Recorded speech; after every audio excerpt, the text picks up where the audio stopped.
1 Delegate Michael Hite. Good morning, Badger. How are you, sir?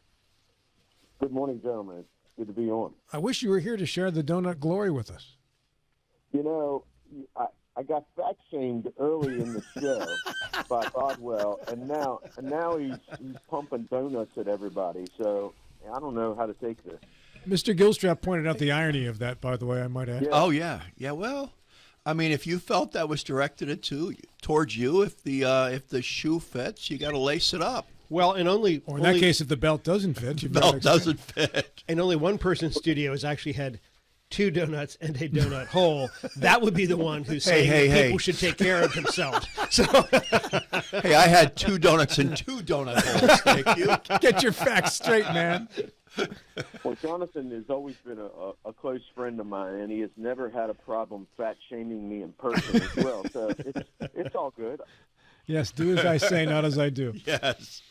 Michael, your thunder was somewhat stolen on our Facebook comment section by your mom, but otherwise, most people don't know the news yet. Go right ahead and break it. Yeah, thanks, Mom.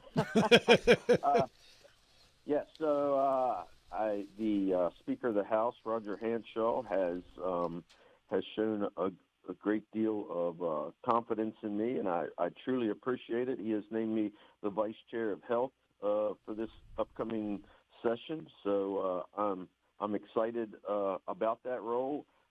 Excited about expanding my role down here in Charleston and actually being part of the leadership team. Does anybody else catch the irony that on the morning when he was fat shamed by Bodwell, he's named the Vice Chair of Health? I just was going to let it go. I get paid to not let that go. Yeah, there's just something there you can't ignore there, right? So, hey, if you cannot fat shame one of your best friends in the entire world, who the hell can you fat shame? Come on. Mike, what does this make you? Health. You're trying to tell him something. Yeah, yep. What does this is part of the DHHR breakup in the 3 different divisions. So which division is this, and specifically what does this division do in the broad term of health? Actually, the health committee, both the House and the Senate side, still oversee all 3 branches of the Department of Health. Department of Health, Department of Human Services, and facilities. Okay, so you didn't create separate committees to oversee each one of those, then? That's correct. Now, there are subcommittees with health this year. They sort of restructured everything. So there are subcommittees that will dive down into the different divisions of health and focus on them, a little more direct.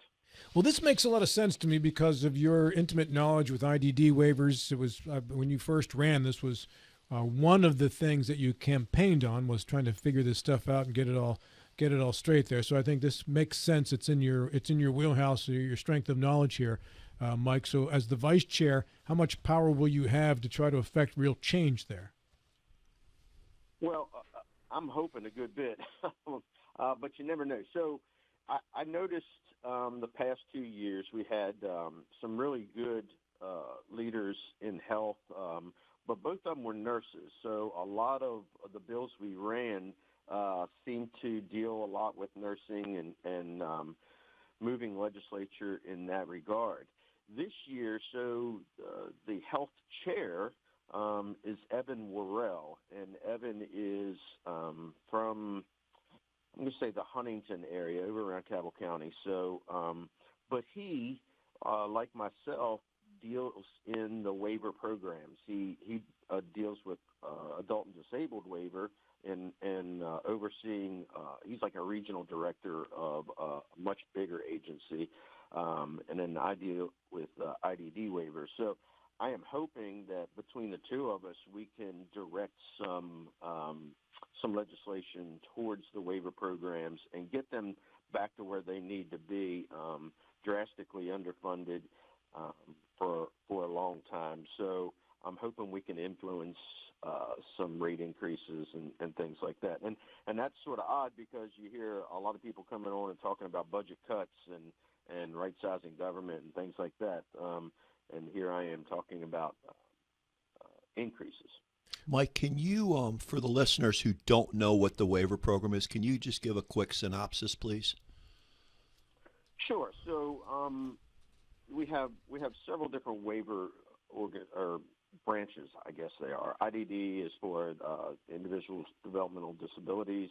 ADW is adult and disabled waiver. You have TBI, traumatic brain injury, SUD, which is substance abuse or use disorder.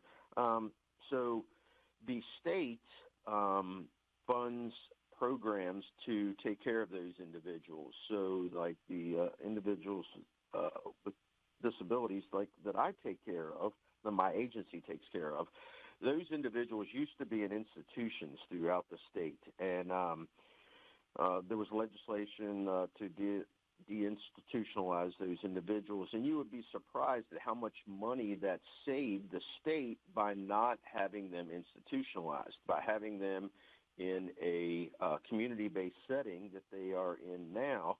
The state saved millions of dollars by doing that. Now, they also get funding from the federal government at a 3-to-1 match. So for every dollar that the state puts up to take care of these individuals, they get $3 from the feds as well.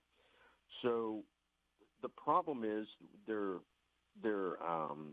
paid out. The agencies are paid out on these individuals based on a rate of pay for what service is provided, and those rates have been stagnant for many years now, and they have not kept up with inflation.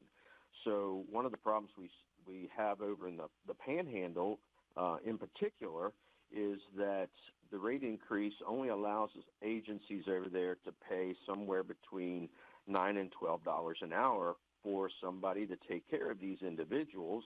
And as everybody knows in the Panhandle, try hiring somebody from $9 to $12 an hour. It's almost impossible.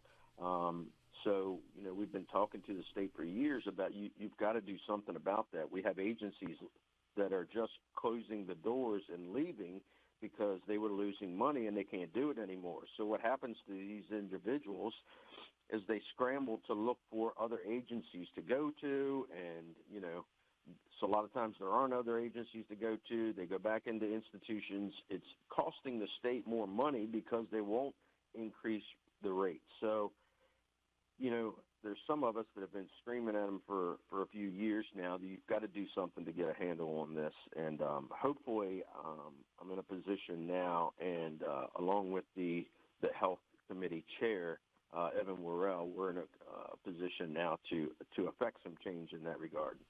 So it's putting more money into the program that will save the state money overall. It just makes sense. Yes, absolutely. And that's one of the things we've been saying.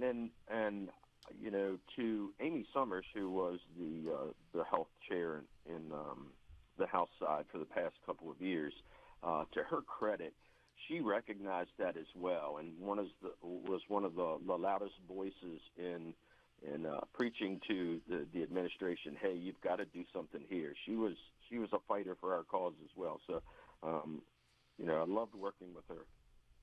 John? So who's your primary customer? Is it the legislature, or is it the agency that you're the health agency that you're representing? My I guess primary customer as an individual. Well, as the vice chair, I guess, are you there to carry the flag of the executive agency to the legislature and say this is really what they need to have, or is it telling the No, I would agency? say my job is to carry back to the administration what the people of West Virginia need in a health sense, and to help them realize that, listen, this needs to be part of your budget. Your particular agencies that are running these programs need to do it in an efficient, well-funded way, and you need to recognize where the needs are and submit your budgets. That's one of the biggest things that's irritated me over the past couple of years is we've had these agencies that did not ask for the money that was needed, or they didn't use the money where it was designated. They were using it in other areas, so they weren't very well run. So, as a representative of the people, you have to push back against the administration and say, hey, you're not doing the people's will here. So do you already have, I want to ask you to expound, but do you already have some targets? Do you have ideas of where these efficiencies can occur? For reductions, is that what you said? All right, efficiencies, whatever efficiency means. It doesn't necessarily mean reduction, I don't think. Well, sure. When you talk about efficiencies, you have to dive down and find those efficiencies. So you have to say, all right, what programs are we currently running that aren't working or aren't needed or are just a big waste of money? And you have to roll them back and cut those programs, eliminate those programs, whatever, and then use the money where it is needed, where it is most useful, or just in some cases just give it back to the people because there's way too much waste. Maybe the Department of Administration is where we start. I don't know. Householder guy. Maybe we don't need 3 or 4 helicopters. We only need 2. I don't know. Hey, Mike, is this the department, not administration, but health, where there was the block grant of money basically that was funded out by the state, and there was a big debate about this and a controversial vote in regards to letting the departments draw down the money as they saw fit as opposed to specifically requesting line items? Yes, there was a lot of that, and I was not in favor of that. Just giving a big lump sum to an agency and saying, hey, use it wherever you see fit. I felt like it was the duty of the legislature to have line items and say, no, you use this amount of money on this line item, this amount of money on this line item. I guess there was some thought at the top that they needed a little bit more flexibility, and I guess my feeling is, as representatives of the people, we need to have a finger on that, and we need to direct the money to where the people say it needs to be directed to, and not just give these agencies a huge chunk of money and say spend it wherever you see fit. So is that how they will operate in 2025 with that chunk of money, or in 2025 will that now be more of a line item based budget? Well, that remains to be seen. That you have a new governor. I don't know what his budget is going to look like. You have a new Senate Finance Chair. I don't know how he's going to. And that's the other thing that the Senate has. It's their budget bill this year. So each year we swap back and forth between the House and the Senate to which actual bill is going to be presented for the budget. But you have some new players in the game, so you really don't know how that's going to be hashed out. Nobody's going to sacrifice their political career or reputation because you're buddies, but does having a person from the Eastern Panhandle in the Senate as the finance chair help the relationship between the House and the Senate in regards to what you might be looking for financially? I would say it helps. It helps in a lot of ways. So it helps that we have a Senate Finance Chairman that was part of the House and knows how the House operates, and was part of House Finance and knows how House Finance works, and that had a relationship with the now House Finance Chair, and is from the Eastern Panhandle, so knows what the needs of the Eastern Panhandle are. And for me personally, because I have his phone number and I can call him or walk into his office and know I can get a meeting with him. So all of those things are positives for the Panhandle, I think. So, yeah, I think it makes a big difference. I don't think last year I would have felt comfortable walking over to the Senate and knocking on Senator Tarr's door and asking for a meeting if he had time. I know I feel comfortable with that now, that I can pick up my phone and call Jason and ask for a meeting. Well explained. I appreciate how you maneuvered around that there. Mike, how was your relationship with the people who make up the 3 branches now of what used to be DHHR in regards to, as a delegate who is trying to get information on that, and now as someone who is in a more powerful position as a vice chair? it was sort of strange in the beginning with the breakup.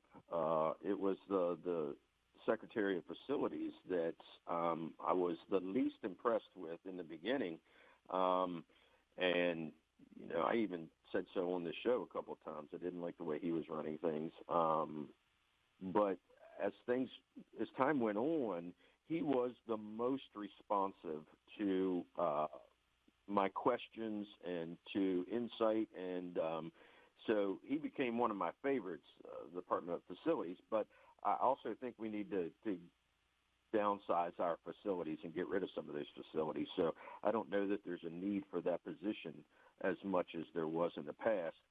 Department of Health, never really impressed with the one that was assigned to that, and Human Services, even less. I had several meetings with her. Very nice lady. She always took meetings and everything, but it seemed like she was afraid to do the hard work. And one of the other issues I have with all of these new agencies in health is there's a lot of old, long-time bureaucrats in these agencies, and these are the people that are feeding information to whoever the secretary is. And they were the ones that were there back when the Democrats were in control, when they were Democrat secretaries, and now they're the same ones that are there when the Republicans are in control, when you have Republican secretaries, and they're always going to feed things and spin it in a way that they see best. And I think it's time that we need to dig down and eliminate some of those individuals. It's time for them to go. It's not so much on the secretaries, but the secretaries have to be tough enough to go in and start cleaning house. Well, institutional knowledge can definitely be a double-edged sword. I mean, they know the inner workings, they know how things go, but they're also set in their ways, and their ways may not be working anymore. Mike, I got a question. Go on. The problem with the institutional knowledge a lot of times is if you're going in and trying to affect change, then you have to have individuals below you that are willing to make those changes. And these people that have been there 30, 40 years, they don't want change. They want to continue running things the way they have been running them all along. So those are the ones you just have to get rid of, whether they have institutional knowledge or not. I agree 100% with that. I got a quick question. You were saying the reimbursement rate for direct care for people under the waiver program is between $9 and $12 an hour. Where do you see that rate? Where do you see that rate needs to be to get the kind of staffing that is needed to take care of these people? Because as a society, we have to take care of the people who need it. I mean, that's one of our basic. It's one of the basic things of human society, and West Virginians take care of West Virginians. Well, let me be real careful that I don't. The reimbursement rates are not $9 to $12 an hour. The reimbursement rates it depends on the service that's being provided. But if we were talking about direct care, those reimbursement rates are in the $20, $21 an hour rate. But from that, you also have to pay all of your other intangibles, all your overhead, your electric, your insurance, your payroll deductions, your administrative staff that you are required to have. All those things have to be paid out of that rate that is given to you just for direct care, because the state doesn't reimburse me to have an office manager. They only reimburse me to have somebody taking care of these individuals. So you have to find a way to make enough money that you can pay the direct care staff plus all the overhead as well. So the problem is, in order to take care of all these other things, there's only so much left to pay the direct care staff, and that's where it's just not enough at this point. So if the state were to come in and say, all right, we need to raise the rates by, let's say, $5 an hour, I can't give that whole $5 to the employee because now all my other overhead things go up as well. So, it's a delicate balance about how you run the business and keep it going and provide reasonable rates to these individuals. Hey, Mike, on that note, I got to jump in because we just ran out of time. I want to thank you very Wow, much that for was yours. quick. It does go fast. doesn't Too it? quick. Yeah. Hey, congratulations once again, Mike. Hey, thank you very much. Congrats, Mike. Well done. I'm going to have a donut in your honor right now. Another Another one. one. My third donut will be in your honor. That's Have to. glorious. He will. Take it easy, Michael. Thanks, Mike.